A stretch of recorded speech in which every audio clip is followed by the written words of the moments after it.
Pada Minggu Paskah ini saya mengajak kita membuka beberapa bagian firman Tuhan dari Injil. Yang pertama adalah dari Injil Markus pasal yang ke-8.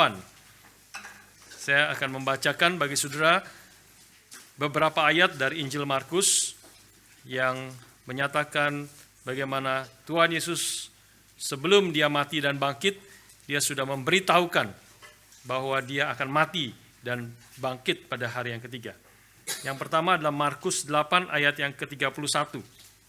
Saya bacakan bagi saudara. Kemudian mulailah Yesus mengajarkan kepada mereka bahwa anak manusia harus menanggung banyak penderitaan dan ditolak oleh tua-tua, imam-imam kepala, dan ahli-ahli Taurat, lalu dibunuh dan bangkit sesudah 3 hari. Yang kedua ayat adalah Markus 9 ayat yang ke-31. Markus 9 ayat yang ke-31. Sebab ia sedang mengajar murid-muridnya, Yesus sedang mengajar murid-muridnya, ia berkata kepada mereka, anak manusia akan diserahkan ke dalam tangan manusia, dan mereka akan membunuh dia, dan 3 hari sesudah ia dibunuh, ia akan bangkit. Yang ketiga, Markus 10. Jadi Markus 9, 8, 9, 10. 3 kali dalam 3 pasal berturut-turut Tuhan Yesus menyatakan dia akan mati dan bangkit. Markus 10 ayat yang ke-33 sampai 34. Kata Yesus, sekarang kita pergi ke Yerusalem dan anak manusia akan diserahkan kepada imam-imam kepala dan ahli-ahli Taurat, dan mereka akan menjatuhi dia hukuman mati, dan mereka akan menyerahkan dia kepada bangsa-bangsa yang tidak mengenal Allah, dan ia akan diolok-olokkan, diludahi, disesah, dan dibunuh, dan sesudah 3 hari ia akan bangkit. Sekarang kita membaca teks kita yang utama dari Yohanes pasal yang ke-20. Yohanes pasal yang ke-20. Kita akan membaca ayat 1 dan 2, dan kemudian kita lompat ayat yang ke-11. Saya bacakan bagi saudara-saudara sekalian. Yohanes 20, kita akan fokus kepada kisah tentang Maria meresponi akan kebangkitan Kristus. Yohanes 20 ayat pertama dan kedua. Pada hari pertama minggu itu, pagi-pagi benar, ketika hari masih gelap, pergilah Maria Magdalena ke kubur itu, dan ia melihat bahwa batu telah diambil dari kubur.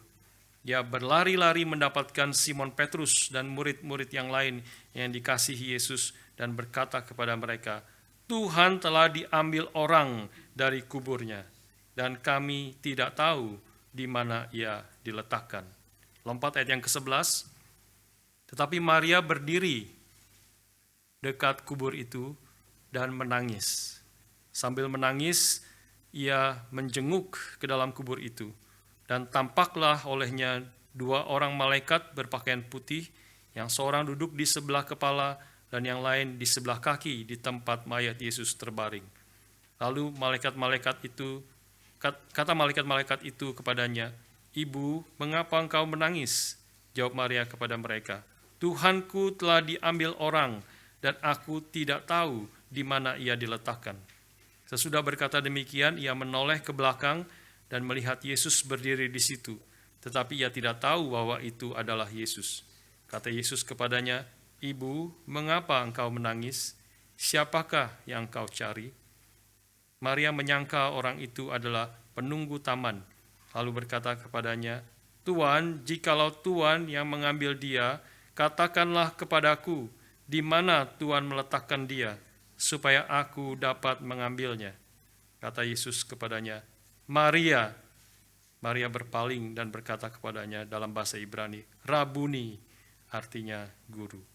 Kata Yesus kepadanya, janganlah engkau memegang aku, sebab aku belum pergi kepada Bapa, tetapi pergilah kepada saudara-saudaraku dan katakanlah kepada mereka, bahwa sekarang aku akan pergi kepada Bapakku dan Bapamu, kepada Allahku dan Allahmu.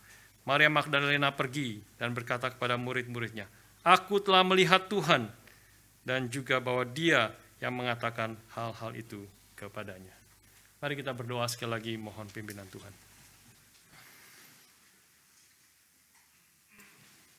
Bapa di surga, kiranya Roh-Mu membuka hati kami,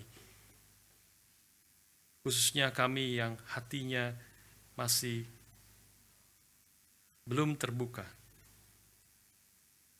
akan kebenaran fakta bahwa Kristus telah bangkit. Bagi kami umat-Mu yang telah percaya dan mengenal Engkau, biarlah firman Tuhan dan kebenaran fakta bahwa Kristus telah bangkit boleh menguatkan kami, boleh menopang hidup kami di tengah-tengah dunia ini sampai kami bertemu muka dengan Engkau. Berkati kami semua, yang baik hamba-Mu yang berbicara maupun setiap kami yang mendengar. Biarlah roh kebenaran-Mu memimpin kami masuk ke dalam kebenaran akan firman Tuhan. Di dalam nama Tuhan kami Yesus Kristus, kami bersyukur, kami berdoa. Amin.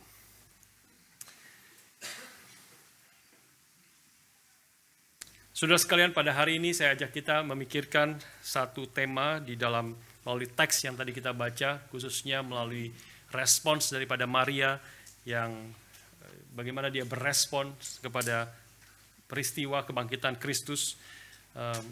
Kita akan memikirkan tentang apa artinya percaya kepada Tuhan. Ya. What is the nature of faith? Ya. Apa artinya iman yang sejati itu? Kadang-kadang ini ya kita iman Kristen, orang Kristen, tapi sebenarnya banyak kebingungan tentang apa sesungguhnya waktu kita katakan aku percaya kepada Yesus Kristus itu. Saya akan ajak kita mengerti ini dengan dua pertanyaan. Ya, coba memikirkan dengan dua pertanyaan khususnya dalam kaitan dengan Maria.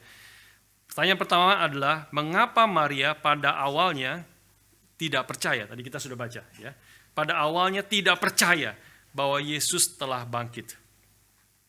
Dan bukan hanya tidak percaya, sebenarnya dia bahkan terpikir pun tidak. Nanti kita lihat dengan lebih detail. Terpikir pun tidak bahwa Kristus sudah bangkit. Meskipun tadi Markus dan kemudian sebenarnya Injil yang lain juga mengatakan berkali-kali Tuhan Yesus sudah mengatakan bahwa dia akan ditangkap, dia akan dianiaya, dia akan dibunuh, dia akan mati, dan kemudian pada hari ketiga akan bangkit. Sudah berkali-kali Tuhan Yesus mengatakan, dan pasti Maria juga ada di situ mendengar itu. Tetapi mengapa Maria tetap tidak percaya pada awalnya? Ya. Dan yang kedua yang kita mau jawab pertanyaannya adalah mengapa kemudian Maria percaya? Dan bagaimana dia kemudian percaya akan Kristus yang telah bangkit itu. Kita akan memikirkan renungan hari ini dengan menjawab dua pertanyaan itu dan kemudian bagaimana dampaknya, apa artinya jawaban daripada dua pertanyaan ini bagi kita. Yang pertama, saudara sekalian, mengapa Maria pada awalnya tidak percaya bahwa Kristus telah bangkit? Jawabannya adalah karena bagi Maria dan bagi orang-orang Yahudi, semua orang Yahudi sebenarnya, kebangkitan fisik di dalam hidup sekarang ini adalah sesuatu yang impossible. Ya. Meskipun berbeda dengan orang Yunani dan orang Romawi pada waktu itu, yang menganggap tubuh itu adalah penjara jiwa, dan otomatis orang Romawi, orang Yunani, ini beda ya, Yunani, Greek, beda dengan orang Yahudi, orang Yunani percaya mitos-mitos dan sebagainya. Mereka menganggap bahwa tubuh itu adalah penjara jiwa. Jadi justru keselamatan bagi orang-orang Yunani dan Romawi adalah ketika jiwa itu dibebaskan dari tubuh. Justru ketika mati itulah keselamatan, itulah merdeka, karena tubuh sekarang jiwa yang selama ini dipenjara oleh tubuh, maka dibebaskan dari tubuh. Tubuhnya sudah mati. Justru itu keselamatan bagi orang Yunani, mati, ya, bebas, jiwanya bebas. Orang Yahudi tidak percaya demikian. Orang Yahudi percaya dari mulai khususnya perjanjian lama kita mengetahui orang Yahudi itu percaya bahwa tubuh ini adalah bagian dari ciptaan Tuhan yang baik. Ini bukan penjara jiwa. Ini termasuk bagian ciptaan Tuhan yang baik, jiwa dan tubuh. Ya. Sehingga sebagian orang Yahudi itu percaya tidak seluruhnya tapi sebagian besar itu percaya bahwa akan ada kebangkitan, tetapi kebangkitan itu akan terjadi di akhir zaman. Di akhir zaman ketika orang sudah mati, akan ketika akhir zaman terjadi, selesai sudah dan akan dibangkitkan, maka tubuh jasmani dengan jiwa akan dipersatukan kembali karena tubuh ini juga adalah ciptaan Tuhan yang baik. Tetapi saudara sekalian, meskipun mereka percaya bahwa sebagian percaya bahwa nanti akan kebangkitan tubuh, tetapi di dalam zaman ini dan juga ditambah dengan bahwa orang-orang Yahudi itu semuanya tidak percaya, menolak bahwa ada seseorang manusia yang bisa disebut sebagai Allah, seorang manusia atau Allah yang menjadi manusia atau manusia yang adalah Allah. Mereka tidak mungkin percaya bahwa manusia itu adalah Allah. Manusia adalah ciptaan, Allah adalah pencipta. Ditambah dengan pengertian itu dan ditambah dengan pengertian bahwa tidak mungkin manusia itu dibangkitkan pada zaman ini, di dalam hidup ini. Mereka percaya kebangkitan nanti ketika akhir zaman. Tetapi sekarang ini, di dalam dunia sekarang ini, mereka tidak percaya bahwa mereka menganggap sesuatu yang tidak mungkin kalau manusia itu bisa dibangkitkan sekarang ini. Jadi itulah sebabnya Maria dan semua murid-murid sebenarnya kalau sudah membaca seterusnya, maka mereka bukan hanya tidak percaya Yesus dibangkitkan, tapi bahkan pikirannya tertutup kepada kemungkinan Kristus dibangkitkan.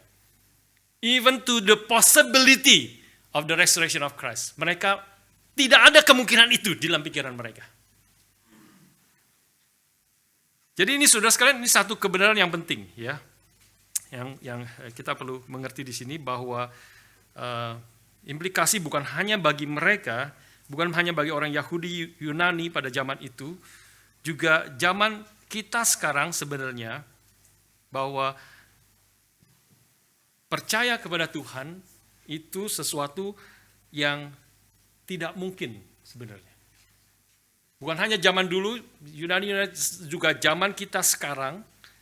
Keadaan zaman kita sekarang, orang-orang dengan segala situasi cara berpikir dan hidup yang kita alami sekarang ini, maka orang-orang itu tidak mungkin percaya kepada Kristus yang bangkit, tidak mungkin percaya kepada Kristus, kepada dirinya, seluruh perkataannya, dan khususnya kepada kebangkitan daripada Kristus tanpa intervensi daripada Tuhan sendiri. Jadi tidak mungkin orang itu percaya tanpa Tuhan sendiri yang membukakan hatinya yang buta, hati manusia yang buta. Alkitab berbicara tentang adanya kebutaan di dalam jiwa manusia, ada inherent spiritual blindness di dalam hati manusia. Di dalam Roma pasal yang pertama, misalnya ayat ke-21, Paulus mengatakan bahwa sebab sekalipun mereka orang-orang fasik, orang-orang dunia ini mengenal Allah, mereka tidak memuliakan Dia sebagai Allah atau mengucap syukur kepadanya. Sebaliknya pikiran mereka menjadi sia-sia dan hati mereka yang bodoh menjadi gelap. Their thinking become futile and their foolish hearts were darkened. Sudah bodoh, buta lagi, gelap lagi. Ya. Ada satu kebutaan di dalam hati jiwa manusia karena dosa manusia yang membutakan akan manusia sehingga manusia tidak mungkin percaya dari dirinya sendiri tentang Kristus yang bangkit itu. Artinya di sini manusia tidak bisa melihat kebenaran tanpa Tuhan sendiri mencelikkan mata rohani dan kemudian mata jasmani juga yang buta, melihat dengan benar sebenarnya. Saudara sekalian, ini kita lihat di dalam apa yang terjadi kepada Maria. Ya, kita sudah sebut tadi, kita baca dalam Markus sudah berkali-kali sebenarnya. Itu hanya 3 contoh, tapi sebenarnya lebih dari itu Tuhan Yesus menyatakan bahwa Dia akan mati dan bangkit. Sudah berkali-kali Dia katakan, dan kemudian akhirnya setelah mendengar itu, kemudian melihat Yesus mati, kita membaca tadi ayat yang ke-20, pada hari pertama minggu itu pagi-pagi benar, ketika hari masih gelap, pergilah Maria Magdalena ke kubur itu, dan dia melihat bahwa batu telah diambil dari kubur. Bagian yang lain Maria berpikir, ini nanti datang, mereka mengurapi Tuhan Yesus, ada batu bagaimana ya? Nggak tahulah mereka. Nggak tahu lah, pokoknya mereka datang, mereka ingin mengurapi Tuhan Yesus. Dan waktu Maria datang, mereka lihat kubur itu sudah, batunya yang menutup besar itu sudah bergeser. Dan kubur kosong. Dan kemudian Maria balik dan berteriak, haleluya, Yesus sudah bangkit. Tidak, saudara. Tidak. Sudah melihat di situ, Tuhan Yesus sudah berkali-kali katakan, dan Maria datang dan melihat kuburnya kosong dan batunya sudah terlari. Dia berlari mendapatkan, balik lagi, mendapatkan murid-murid yang lain dan berkata, Tuhan telah diambil orang dari kuburnya dan kami tidak tahu di mana ia diletakkan. Maria tidak percaya, bahkan ayat 11 awal-awal kita melihat dari ayat 11 dan seterusnya. Bahkan ketika malaikat sudah tanya, bahkan Tuhan Yesus sendiri tanya, mengapa engkau menangis? Siapa yang kau cari? Tuhan, ada orang yang telah ambil tubuh Tuhanku. Kalau engkau yang mengambilnya, kasih tahu ada di mana, kami mau dapat. Saya mau kasih tahu dan kami akan membawanya kembali dan mengurapi dia. Tidak percaya. Tidak percaya, saudara sekalian. Nah, ini sesuatu hal yang penting karena banyak orang modern, orang zaman sekarang itu berpikir bahwa orang zaman dulu itu sangat tahayul, superstitious. Orang zaman dulu itu mudah percaya magic, mujizat dan sebagainya, which is to some extent is true. Ya, ada benarnya. Memang orang-orang zaman dulu lebih tahayul daripada zaman kita sekarang. Kita banyak sudah mengerti dengan sains dan sebagainya. Tetapi kesalahannya adalah orang modern, orang sekarang berpikir karena orang zaman dahulu tahayul, banyak percaya magic dan mukjizat, maka mereka akan menganggap murid-murid Tuhan Yesus, Maria dan sebagainya mudah sekali percaya bahkan dengan sedikit saja bukti atau kesaksian. Mereka akan cepat-cepat percaya, mereka akan sungguh-sungguh percaya dengan sedikit sekali bukti yang orang katakan, ada yang mengatakan ada saksi, katanya sudah bangkit katanya. Mereka akan buru-buru percaya. Orang dunia, orang-orang modern berpikir inilah murid-murid Tuhan Yesus. Persoalannya itu sama sekali salah. Sama sekali mereka tidak percaya. Maria tidak percaya, bahkan telah melihat kubur yang kosong, dia tidak percaya. Dia melihat batu yang tergeser, tidak percaya. Bahkan murid-murid pun tidak percaya ketika Maria sudah kasih tahu Yesus itu bangkit. Yesus perlu berkali-kali, tadi 1 Korintus membaca berkali-kali dia menyatakan dirinya. Bahkan Thomas pun yang sudah mendengar banyak murid teman-temannya, orang-orang yang dia percaya, teman-teman paling dekat. Bukan hanya Maria tetapi murid-murid yang lain mengatakan, kami sudah bertemu dengan Yesus Kristus yang bangkit. Thomas mengatakan kalimat yang sangat keras, unless I see the nails mark on his hands. Kecuali saya melihat sendiri tanda tangannya Yesus yang sudah terpaku itu. Kecuali saya taruh jariku sendiri di lambung yang telah tertusuk itu. Kecuali saya sudah melihat itu, I will not believe. Ini kalimat yang keras sekali. Dia katakan, dia tidak mengatakan, saya akan percaya kalau saya melihat Yesus, melihat tangannya yang sudah terluka itu. Dia tidak katakan, saya akan percaya kalau sudah melihat. Dia katakan, kecuali saya melihat, saya tidak akan percaya. Artinya dia sekarang tidak percaya, artinya saya tidak mungkin percaya, meskipun dia masih buka. Kecuali. Ada kemungkinan sangat kecil. Kecuali saya bisa melihat dan saya taruh jari saya di rusuknya itu. Saudara sekalian, ada tuduhan yang lain kepada orang-orang zaman dulu. Bahwa dan kepada orang-orang Kristen secara umum.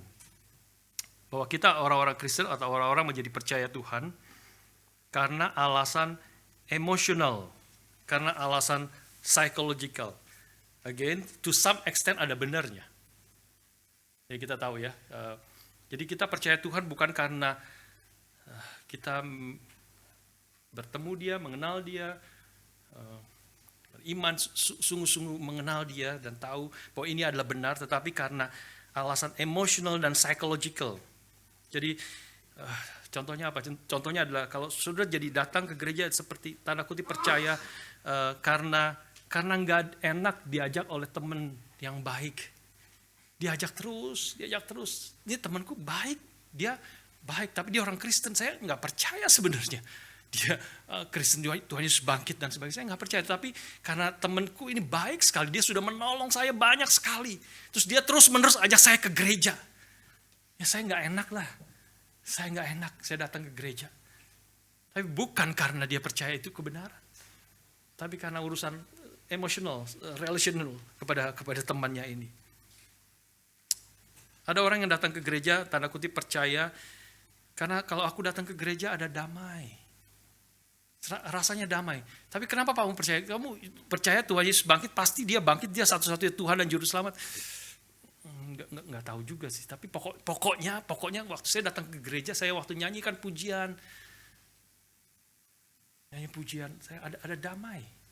Ada damai di dalam hatiku. Pokoknya ada peace aja pokoknya. Kalau saya datang ke gereja.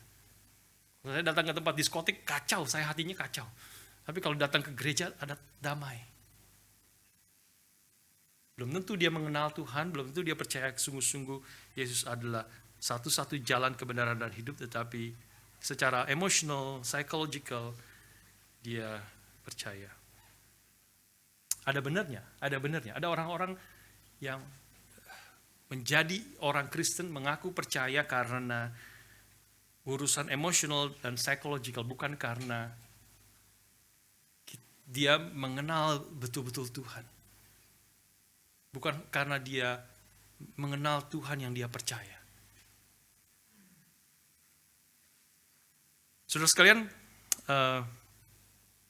meskipun itu ada benarnya, kita harus menyadari juga sebaliknya juga benar.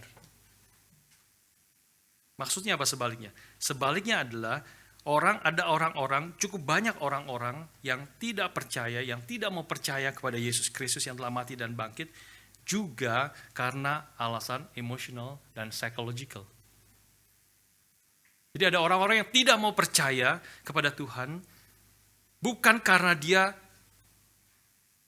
tahu bahwa bukan karena dia tahu bahwa ini pasti salah iman Kristen. Karena itu aku menolak dan tidak mau percaya. Kadang-kadang banyak orang yang belum pernah mengerti apa itu kekristenan. Belum pernah mengerti apa itu Injil. Tetapi kenapa dia tidak mau percaya? Kenapa dia benci kepada kekristenan? Karena mungkin orang tuanya itu memaksa dia dari kecil ke gereja. Mungkin orang tuanya yang menganggap Kristen, orang tuanya yang mungkin aktif di gereja tetapi di rumah kelihatan tidak beres. Di rumah kelihatan sangat kasar. Di rumah orang tuanya memaksa anaknya untuk percaya kepada Tuhan. Tidak pernah berbicara ke dalam hatinya yang paling dalam, tetapi pokoknya datang. Tidak ada kompromi, tidak ada protes, pokoknya datang ke gereja. Pokoknya datang, pokoknya dengar Pak Tong. Pak Tong itu sangat hebat. Harus dengar. Bukan berarti itu salah, saudara. Bukan berarti itu salah, tetapi anak yang tidak mengerti, dipaksa oleh orang tuanya, apalagi kemudian hidupnya orang tuanya tidak beres, kelihatan di gereja begitu suci, kelihatan di gereja begitu bagus, melayani Tuhan, tetapi di rumah anaknya lihat ini tidak beres orang tuaku.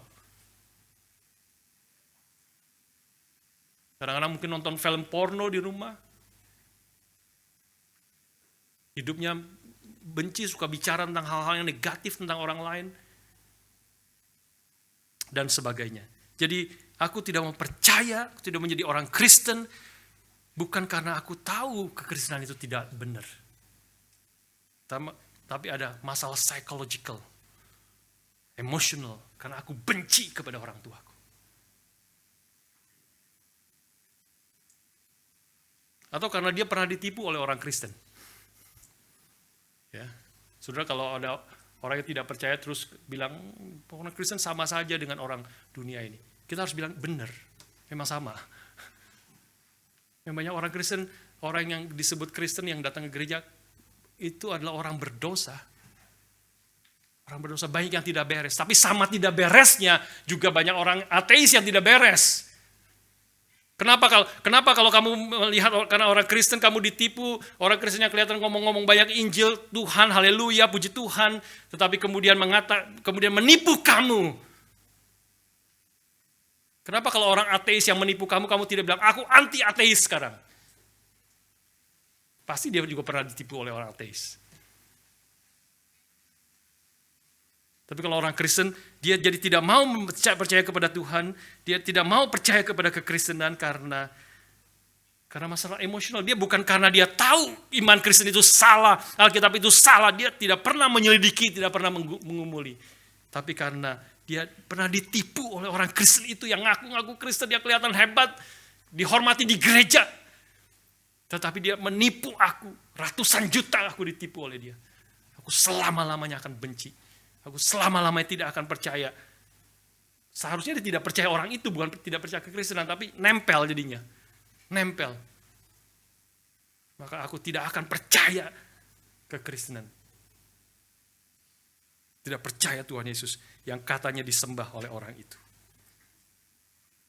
Jadi sama nih saudara ya. Ada seorang filsuf ateis yang jujur mengatakan ini.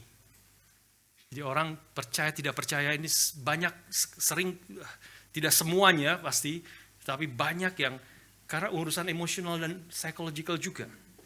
Thomas Nagel, sudah nanti kalau mau search boleh ya, Thomas Nagel, N-A-G-E-L, Nagel, ya, Nagel. Seorang filsuf Amerika yang terkenal. Jangan search sekarang ya, saudara. Yang search sekarang, searchnya nanti di rumah. Sudah distract, sudah dengarkan sekarang apa yang saya katakan. Dan nanti lihat apakah yang saya katakan itu benar atau tidak. Thomas Nagel, seorang filsuf Amerika terkenal, dia menulis di salah satu bukunya, mengatakan bahwa ada banyak orang yang memiliki ketakutan akan agama, fear of religion, dia katakan. Fear of religion. Dan dia menyimpulkan, ya, saya kutip sebagian kalimatnya, dia mengatakan begini. Apa yang disebut fear of religion ini? Dia mengatakan saya, dan dia sendiri, dia mengaku dia adalah orang yang memiliki ketakutan akan agama itu. Dia mengatakan begini, saya ingin ateisme itulah yang benar. Saya itu gelisah dengan fakta bahwa orang-orang yang paling pintar yang saya kenal adalah orang Kristen, orang percaya. Fakta itu membuat dia gelisah. Saya bukan hanya tidak percaya Allah, ya. Saya bukan hanya tidak percaya Allah, tetapi saya berharap Allah itu tidak ada. Saya tidak mau Allah itu ada. Dan saya rasa saya tidak sendiri di dalam hal ini. Itu disebut fear of religion, fear of the belief in God. Saya bertanya-tanya, kalimat terakhir dia mengatakan, saya bertanya-tanya apakah ada orang yang genuinely indifferent as to whether there is a God. Apakah, saya bertanya-tanya, apakah ada orang yang sebenarnya sungguh-sungguh secara objectively melihat indifferent, ya, indifferent. Tidak ada self-interest, tidak ada self konflik, ya. Benar-benar memiliki seluruh fakta. Saya bertanya-tanya, apakah ada orang yang sebenarnya genuinely indifferent? Apakah Allah itu ada apa tidak? Dia menyatakan, dia mau mengatakan bahwa kalau Allah itu ada, seperti yang dinyatakan Alkitab khususnya,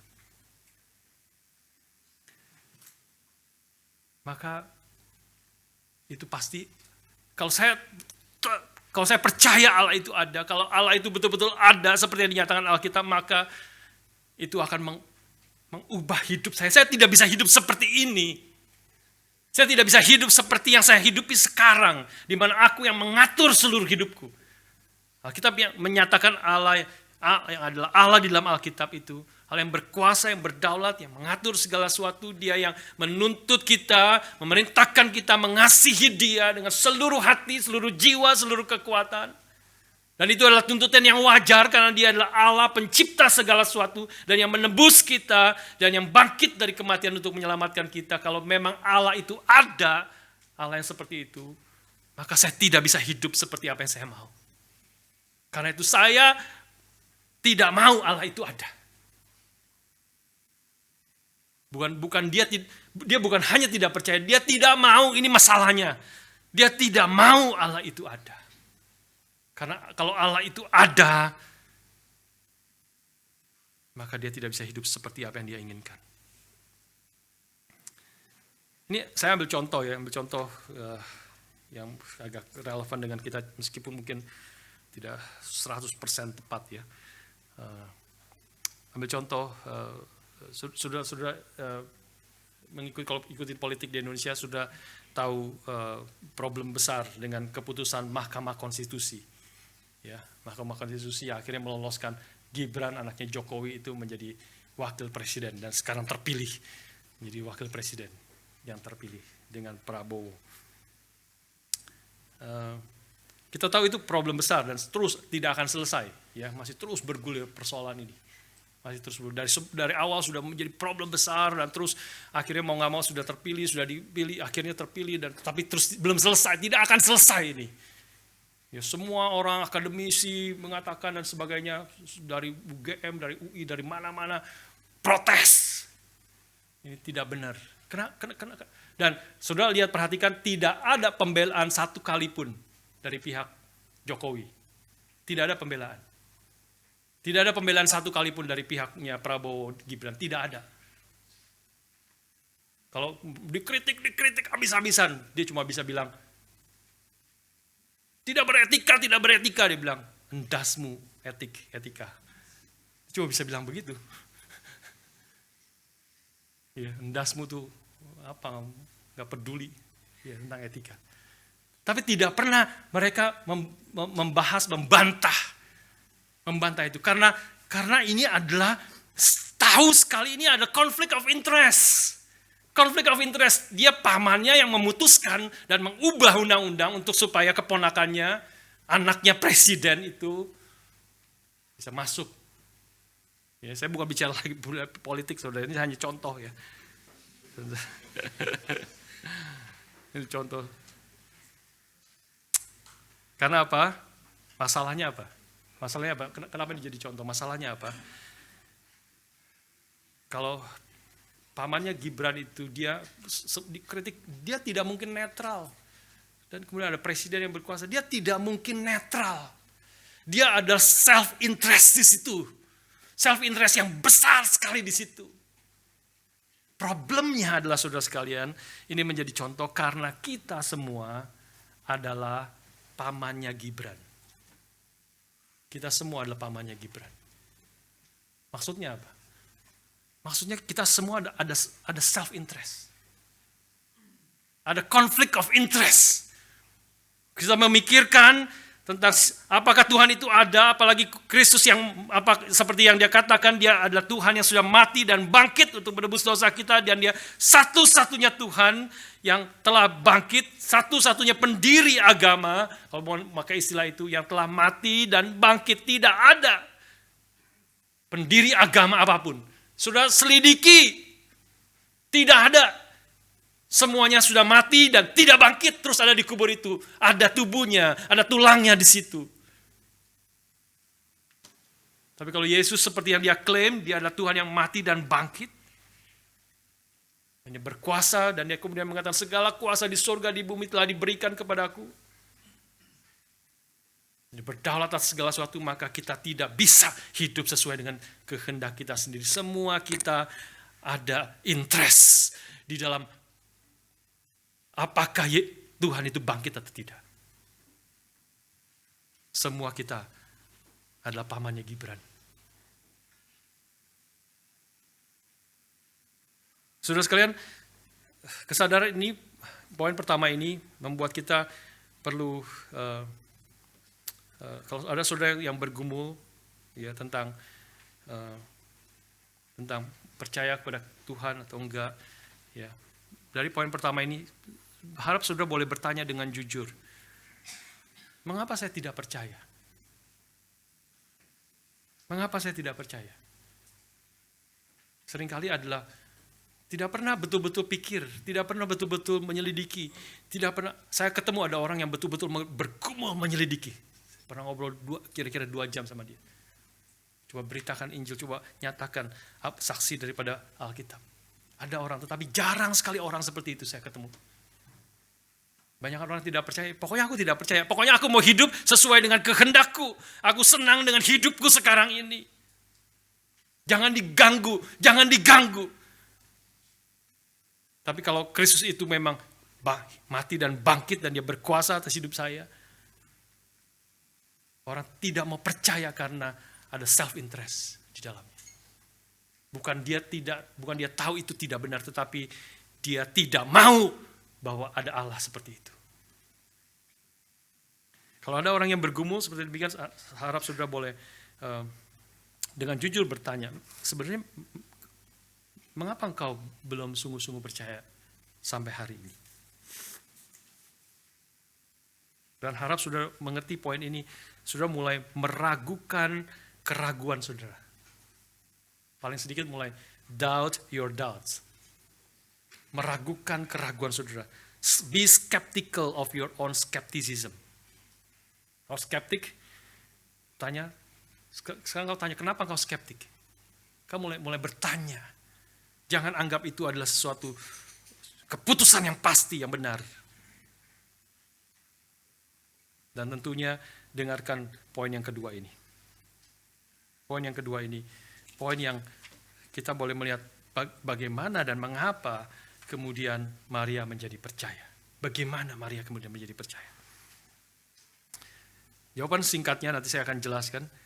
Jawaban singkatnya adalah, kenapa Maria kemudian percaya? Karena Kristus menyatakan diri kepadanya. Artinya adalah, atau dengan kata lain adalah, ini adalah kebenaran. Ini adalah kebenaran. Dengan kata lain, percaya kepada Tuhan adalah sesuatu yang sangat rasional. Sangat reasonable bahasa Inggrisnya. Ya, sangat reasonable karena ini adalah kebenaran. Kalau ini kebenaran, ya kita harus percaya ini kebenaran. Justru tidak percaya itu adalah irasional terhadap kebenaran. Meski poin pertama tadi saya mau menegaskan poin pertama bahwa iman itu, percaya kepada itu melampaui rasio manusia, melampaui reason. Tidak cukup karena kita semua tidak ada yang netral. Tidak bisa kita berdiri secara netral dan menganalisa seluruh objektif apa yang terjadi itu. Hampir tidak mungkin karena kita ada interest di situ. Seperti Paman Gibran itu tidak mungkin netral. Tidak mungkin.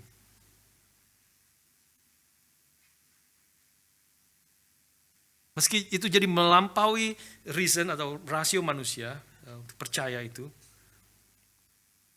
Tetapi percaya Tuhan itu bukan berarti, atau iman itu bukan berarti sesuatu yang irasional. Tidak, memang iman itu bersifat, Platong suka mengatakan suprarasional, melampaui reason. Ada sesuatu yang deeper than reason. Ada sesuatu yang berbicara ke dalam hati kita yang paling dalam. Tetapi meskipun dia suprarasional bukan berarti dia irasional. Pokoknya percaya saja, apapun kau boleh percaya apa saja. Seperti orang dunia ini seringkali mau mengatakan demikian. Kau boleh percaya apa saja sepanjang itu menolong kamu, sepanjang itu kamu rasa relevan. Tidak peduli apakah itu benar-benar kebenaran, tidak peduli apakah benar-benar terjadi Yesus itu bangkit. Terserah kamu. There's really no objective truth. Orang dunia ini mengatakan. Tidak, saudara sekalian. Tentu salah satu cara melawan itu secara kalimat, secara prinsipal. Waktu orang mengatakan there's no really objective truth. Kamu bisa percaya apa saja sepanjang itu relevan, sepanjang itu menolong kamu, percaya apa saja. There's no really objective truth. Kita bisa langsung tanya kepada dia, yang kamu katakan itu objective truth atau bukan? Waktu dia mengatakan there is no objective truth, ini objective truth atau bukan? Terjebak langsung dia. Kalau dia katakan ini objective truth, maka ada objective truth berarti. Kalau dia katakan ini bukan objective truth, maka saya tidak usah pegang ini kalimat kamu kan, karena ini bukan objective truth kan, ini juga relatif kan masing-masing kan. Saya tidak perlu ikut kamu kan, berarti ini juga bisa salah kan. Tapi yang lebih penting dari itu ya, selain argumentasi secara logika, lebih penting adalah Alkitab menegaskan kepada kita, iman Kristen itu iman yang berdasarkan pada bukti. Iman Kristen itu berdasarkan bukti. Dan ada banyak bukti yang dikatakan di dalam Alkitab.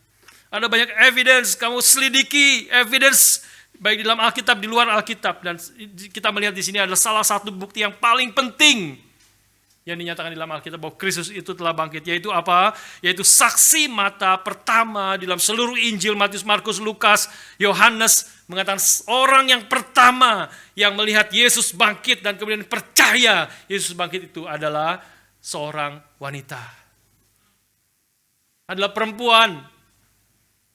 Saudara, ini sangat signifikan karena apa? Karena di dalam orang Yahudi, dalam orang Romawi, konteks pada waktu itu yang dikuasai Romawi, kesaksian seorang perempuan itu tidak valid, tidak dianggap. Perempuan itu tidak bisa menjadi saksi di pengadilan karena dianggap tidak valid. Dan kalau ada orang yang membuktikan Yesus itu bangkit,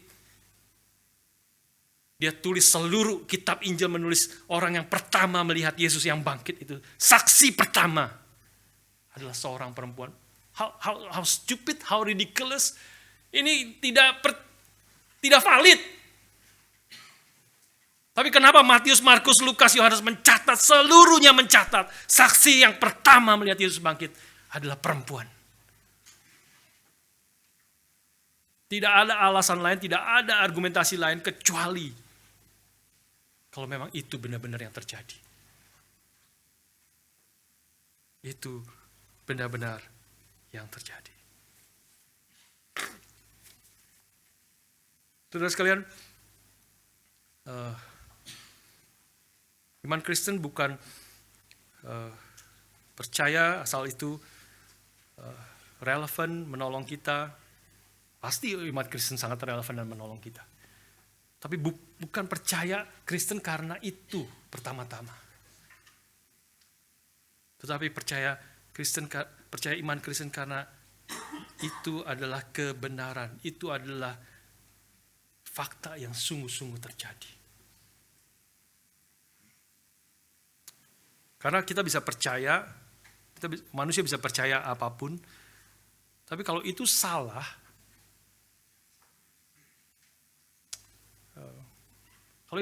maka pada akhirnya imanmu iman yang salah, dan pada akhirnya akan dibongkar kesalahan itu, dan pada akhirnya engkau akan dirusak fondasi imanmu, apa yang kau percaya. Jumat Agung kemarin kutip tentang Nazi Jerman yang mereka sungguh-sungguh percaya pada waktu itu bahwa ras mereka adalah ras yang lebih tinggi dari ras yang lain. Ini ras yang paling tinggi. Mereka sungguh-sungguh percaya itu. Dan pada akhirnya bongkarlah, dan sekarang mungkin hampir tidak ada orang Jerman percaya itu. Karena itu tidak benar. Kau bisa percaya apapun, kalau itu tidak benar, pada akhirnya akan hancur iman itu. Ada orang yang sungguh-sungguh percaya pada waktu waktu pertama kali COVID ada, muncul beberapa bulan pertama itu banyak orang yang tidak percaya COVID itu real. Ya, sudah kita masih belum terlalu lama. Agak heran ya kita, betul nggak? Sudah silakan search. Ya, kita tahu orang-orang menolak semua Wuhan, apa orang-orang jatuh mati, propaganda apa segala macam lah. Ya. Ini semuanya nggak benar. Mana saya nggak mati apa segala macam. Sampai keluarganya yang mati. Sampai orang-orang yang tadinya jauh, orang yang tidak kenal, sampai orang yang dekat di dalam gereja, keluarga, orang tua, kakak, sampai kita sendiri sesak napas, gak bisa napas. Ini bukan flu biasa. Jadi artinya meskipun orang tidak percaya sesuatu yang benar, tapi kebenaran itu tetap benar. Ada yang disebut sebagai objective truth. Ada sesuatu yang orang percaya meskipun kalau itu tidak benar maka dia akan terbukti itu salah. Tapi sebaliknya ada orang yang tidak percaya, tidak mau percaya sesuatu yang benar itu. Pada buktinya nanti akan terbukti bahwa itu benar dan dia yang salah. Itu disebut objective truth. Tidak tergantung kamu percaya atau tidak percaya, ini adalah kebenaran. Dan berbahagialah orang yang percaya kepada kebenaran. Dan karena hidupnya akan dituntun, dipimpin oleh kebenaran. Saudara, ada orang-orang yang percaya kepada gunung, kepada dukun, ya, percaya kepada Gunung Kawi. Saudara, kalau Indonesia itu ada gunung di Jawa Timur, orang pergi sembahyang supaya dapat berkat, supaya dapat kaya, supaya dapat sembuh dan sebagainya. Orang bisa percaya itu, tapi kalau pada akhirnya terbukti bahwa itu bukan kebenaran, kalau itu tidak benar, akhirnya kepercayaan yang kamu anggap itu menolong kamu dan relevan bagi kamu dalam keadaan kamu, pada akhirnya tidak akan bisa menolong kita.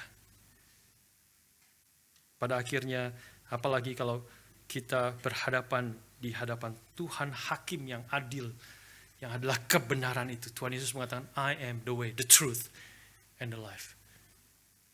Dan ada hanya satu Tuhan yang akan menghakimi kita semuanya. Kalau apapun yang kau percaya, kalau itu tidak benar sesuai dengan apa yang Tuhan sudah nyatakan, maka pada akhirnya tidak akan menolong kita. Kita akan dihukum selama-lamanya. Satu bukti lagi yang tidak dicatat di sini saya katakan, salah satu bukti lagi yang sangat kuat yang menyatakan Kristus itu bangkit. Dia pasti bangkit. Pasti bangkit. Karena apa? Karena perubahan yang radikal terjadi kepada murid-murid. Murid-murid termasuk Maria, termasuk Petrus dan semua murid-murid tadinya tidak percaya. Mereka ketakutan, mereka sembunyi.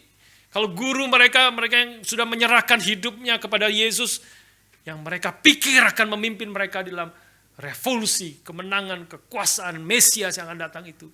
Tapi akhirnya ditangkap, mati, disiksa, dihina begitu rupa dan mati di atas kayu salib. Mereka sembunyi, mereka ketakutan. Mereka kemungkinan next yang akan ditangkap, yang akan dibunuh oleh orang Romawi, oleh pemimpin agama Yahudi. Tapi kalau sudah membaca kisah para rasul satu persatu, mereka berubah. Mereka berubah dari orang yang ketakutan, mereka menjadi orang yang berani mati. Dengan menyatakan Yesus itu sudah bangkit. Dengan menyatakan memang dia adalah Mesias.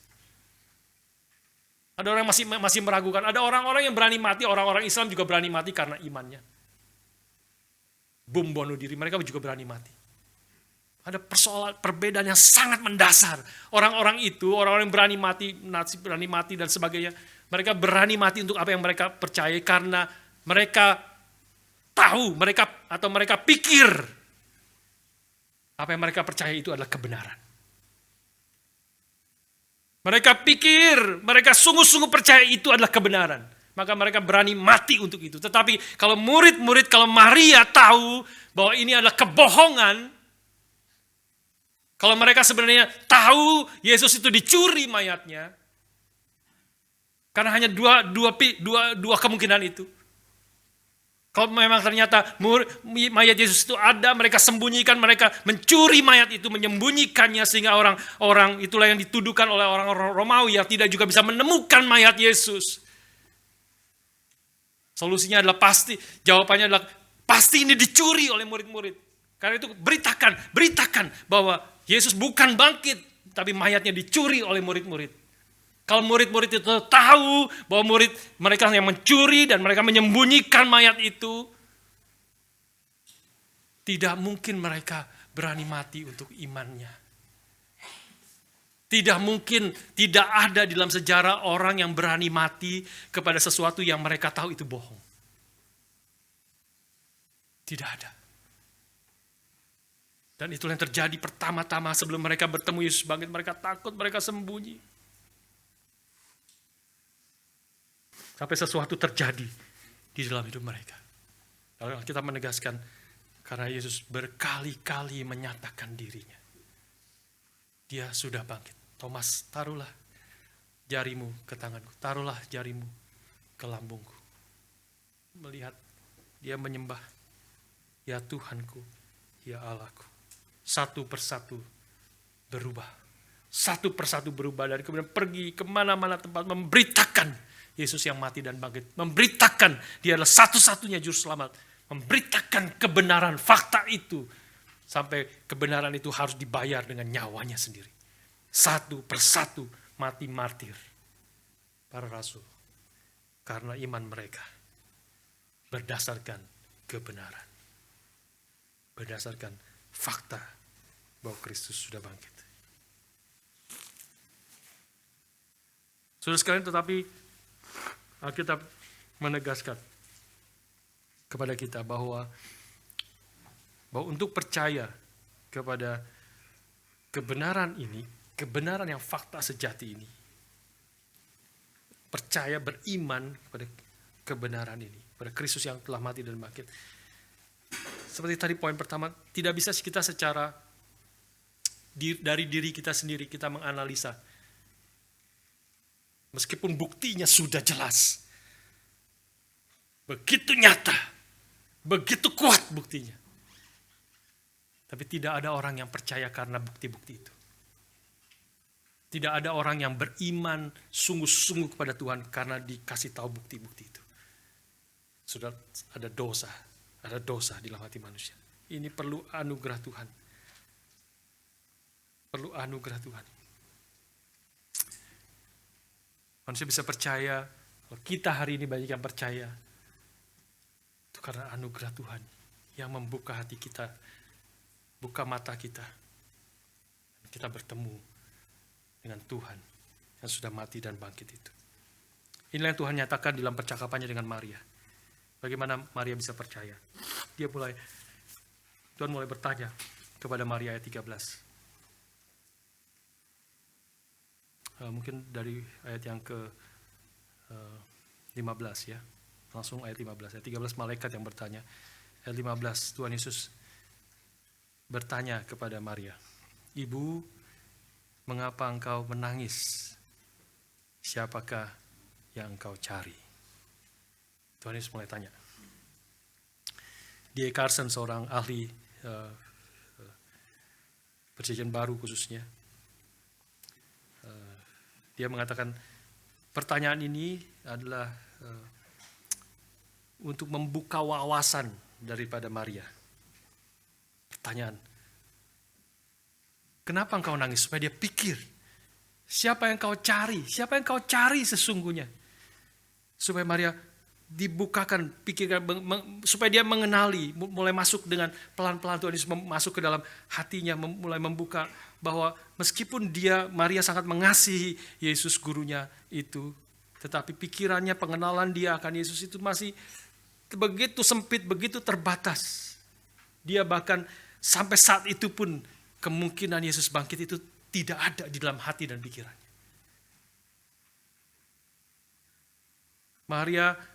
Karena itu Maria tetap belum mengerti. Maria mengatakan, Tuhan, jikalau Tuhan yang mengambil dia, katakanlah kepadaku, di mana Tuhan meletakkan dia supaya aku dapat mengambilnya. Sampai Tuhan panggil dia. Sampai Tuhan berkata, Maria. Maria baru sadar. Ini adalah Tuhan. Inilah Tuhannya, gurunya. Tim Keller memberi penjelasan sangat indah dalam kaitan ini. Dia mengatakan di dalam Yohanes 10 ayat Injil yang sama, Yohanes 10, 3 dan 4, nanti sudah baca di rumah. Yohanes 10, 3 dan 4, Tuhan Yesus menggambarkan dirinya sebagai gembala yang baik, yang memanggil domba-dombanya masing-masing menurut namanya. Dan domba-dombanya mengikut dia karena mereka mengenal suaranya. Inilah yang Tuhan Yesus lakukan. Inilah yang terjadi. Waktu Tuhan Yesus memanggil Maria, langsung Maria mengenal. Dia mendengar suara Tuhan. Dia mendengar suara gembala yang baik itu. Dia langsung berespons kepada Tuhan. Dia langsung berkata Rabuni, berlutut memegang Tuhan. Inilah yang disebut sebagai amazing grace. Kita boleh percaya kepada Tuhan semata-mata karena anugerah Tuhan. Amazing grace Tuhan berikan kepada kita. Pada Maria. Maria tidak mungkin bertemu Kristus dari dirinya sendiri karena dia mencari Yesus yang mati. Dia tidak mungkin bertemu Yesus. Tidak ada dalam pikiran kemungkinan Yesus bangkit. Dia mencari Yesus yang mati, yang mayatnya sudah dipindahkan. Dia mencari Yesus yang mati. Dia tidak mungkin bertemu Tuhan. Maria tidak mungkin bertemu Kristus kecuali Kristus yang menghampiri Maria, menyatakan diri kepadanya dan berkata dengan lembut mulai dengan pertanyaan, mengapa kau menangis? Apa yang kau cari? Siapa yang kau cari? Who is it you are looking for? Cari Yesus yang mati tidak mungkin ketemu karena dia sudah bangkit. Karena dia sudah bangkit. Dan kemudian masuk ke dalam jiwanya yang paling dalam dengan memanggil namanya Maria. Iman yang sejati yang kita boleh belajar di sini juga adalah iman yang sejati adalah anugerah yang Tuhan berikan, dan anugerah itu selalu bersifat personal. Kita harus respons. Dia adalah gembala yang baik. Dia akan memanggil domba-domba by their names, namanya masing-masing. Dan mereka akan mengikut dia karena mereka mengenal suaranya. Pertanyaan hari ini, saudara, saya mau bertanya kepada saudara, setiap kita masing-masing di sini, apakah saudara telah mendengar Yesus memanggil namamu? Namamu pribadi, lepas pribadi. Tidak cukup percaya Yesus itu mengasihi semua orang, mengasihi dunia ini. Tidak cukup Yesus percaya Yesus mati bagi manusia berdosa. Tidak cukup. Kau harus mengakui, kau harus percaya iman sejati itu selalu bersifat personal. Kau harus percaya seperti Paulus percaya bahwa Yesus telah mati bagiku. Hidup yang kuhidupi sekarang di dalam daging adalah hidup oleh iman. Inilah iman.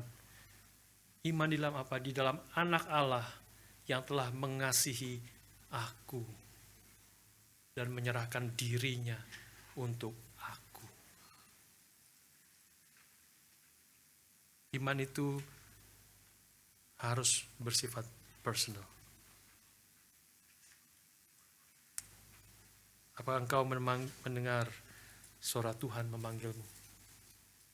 Pribadi, lepas pribadi. Terakhir, saudara sekalian. Terakhir, anugerah Tuhan itu bukan hanya penyebab dari iman kita. Ya, iman, kita bisa beriman karena anugerah Tuhan, karena Tuhan yang bekerja, Tuhan yang memanggil kita. Hari ini melalui mulut saya, melalui suara hamba Tuhan, memanggil engkau kembali kepada Tuhan. Iman bukan hanya anugerah Tuhan bukan hanya yang menyebabkan kita bisa beriman, tapi anugerah Tuhan juga adalah isi dari iman kita. Content of our grace. Inilah yang dikatakan ayat 17-18. Waktu Maria mengatakan Rabuni, artinya guru, Yesus berkata kepadanya, janganlah engkau memegang aku, sebab aku belum pergi kepada Bapa. Tapi pergilah kepada saudara-saudaraku dan katakanlah kepada mereka bahwa sekarang aku akan pergi kepada Bapakku dan Bapamu, kepada Allahku dan Allahmu.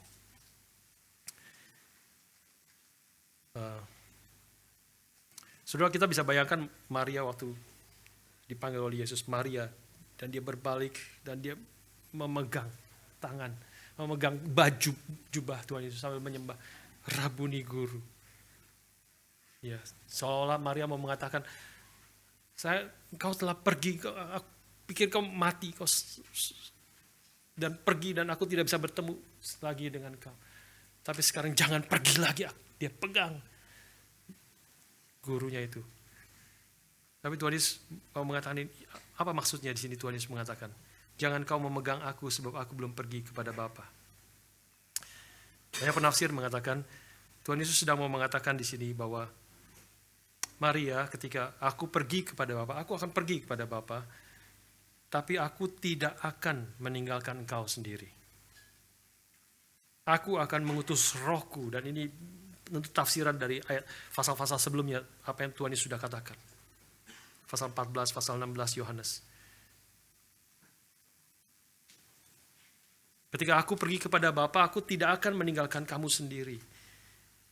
Aku akan mengutus Rohku, dan melalui Rohku engkau akan mengalami kehadiranku. Aku hadir, aku tidak akan meninggalkan engkau. Engkau akan mengalami damai sejahteraku, dan engkau akan mengalami kasihku seumur hidupmu, sampai engkau bertemu lagi muka dengan aku. Maka iman yang sejati itu bukan hanya membawa kita kepada Tuhan melalui Kristus, mengkaitkan kita dengan Kristus, sehingga kita boleh diselamatkan. Tapi iman yang sejati itu juga adalah iman yang menolong kita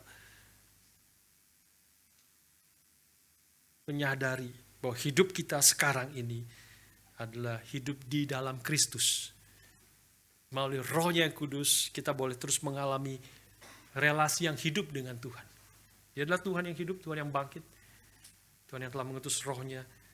Kita boleh mengalami sukacita, pertolongan Tuhan, anugerah Tuhan. Tentu di dalam dunia yang masih berdosa, belum sempurna kasih itu, sukacita itu belum sempurna.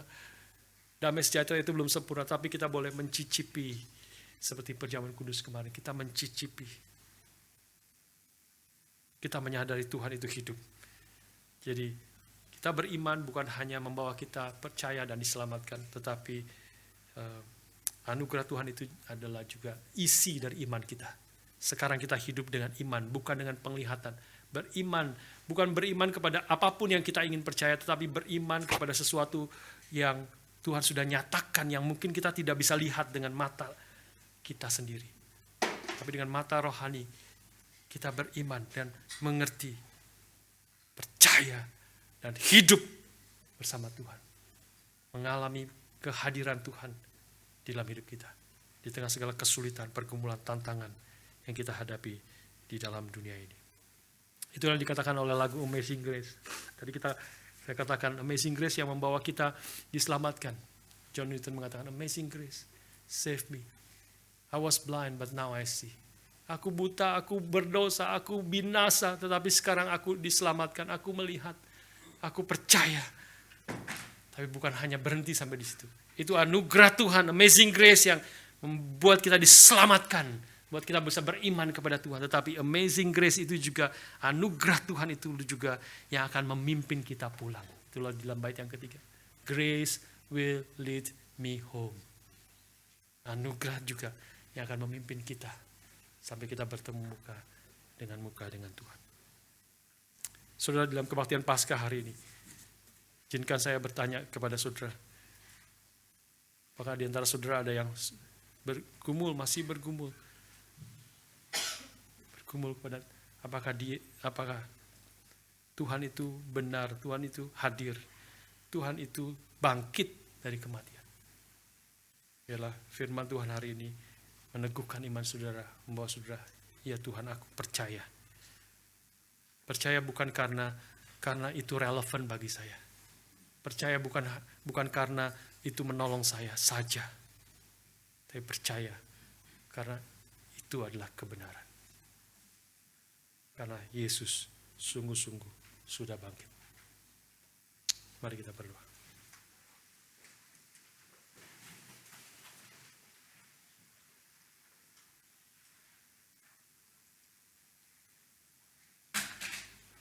Sementara teduh sejenak di hadapan Tuhan, saya mau bertanya, pertama-tama bagi kita semua orang-orang Kristen sudah percaya, beriman.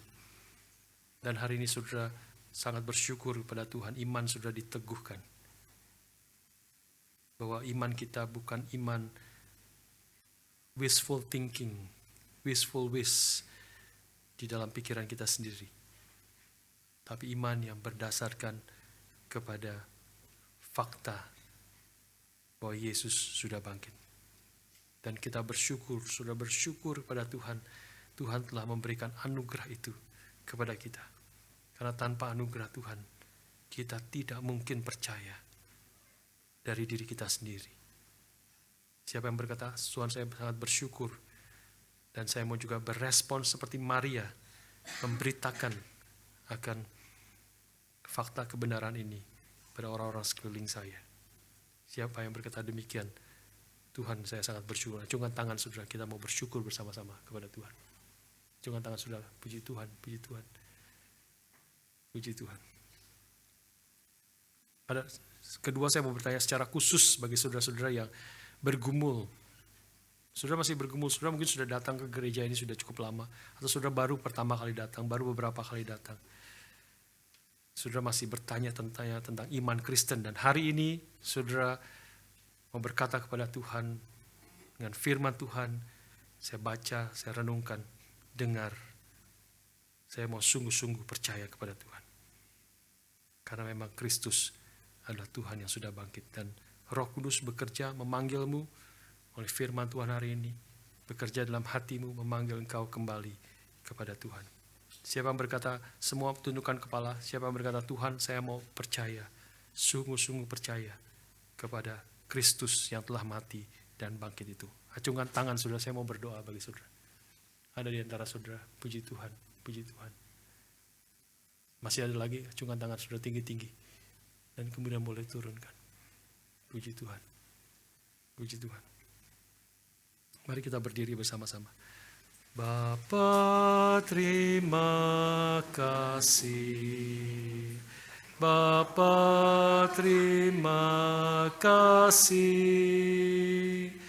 Bapa di dalam surga, puji terima kasih.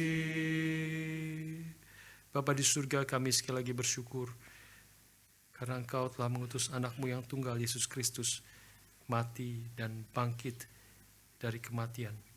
Menyatakan kemenangan-Mu, menyatakan akan Engkau adalah satu-satunya Tuhan dan Juru Selamat yang patut disembah dan dipermuliakan sampai selama-lamanya.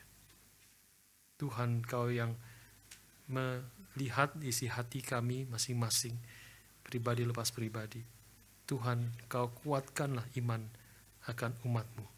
Kami semua yang sudah percaya, sudah lahir baru di dalam Kristus oleh Roh-Mu yang kudus. Tuhan, tolong kami untuk kami boleh sungguh-sungguh beriman teguh dan percaya penuh kepada Tuhan dan menyerahkan seluruh hidup kami ke dalam tangan-Mu, karena Engkau adalah Tuhan yang berkuasa atas segala sesuatu, yang duduk di sebelah kanan Allah, yang telah mengirim juga Roh-Mu yang kudus memimpin kami untuk hidup sesuai dengan kehendak-Mu. Tuhan, hamba-Mu ingin berdoa bagi saudara-saudara kami yang bergumul, yang hari ini mendapat jawaban daripada firman-Mu. Tuhan yang teguhkan juga iman mereka. Tuhan yang pimpin hidup mereka. Sungguh-sungguh mereka mengenal Engkau. Percaya penuh bahwa keselamatan bukan karena perbuatan baik kami, bukan segala sesuatu yang kami lakukan, tapi semata-mata karena anugerah-Mu yang Kau telah nyatakan di dalam Kristus yang mati dan bangkit untuk menebus dosa kami. Dan Tuhan, pimpin kami semua untuk kami terus hidup di dalam rencana dan kehendak-Mu dan percaya bahwa Engkau Tuhan yang tidak pernah meninggalkan kami. Bahkan maut pun tidak akan memisahkan kami dari kasih-Mu di dalam Kristus. Pimpin kami terus dan berkati kami hidup di tengah-tengah dunia ini menjadi saksi-Mu, Tuhan yang hidup, Tuhan yang bangkit. Di dalam nama Tuhan Yesus Kristus, Tuhan dan Raja kami yang hidup itu, kami berdoa, kami bersyukur. Amin.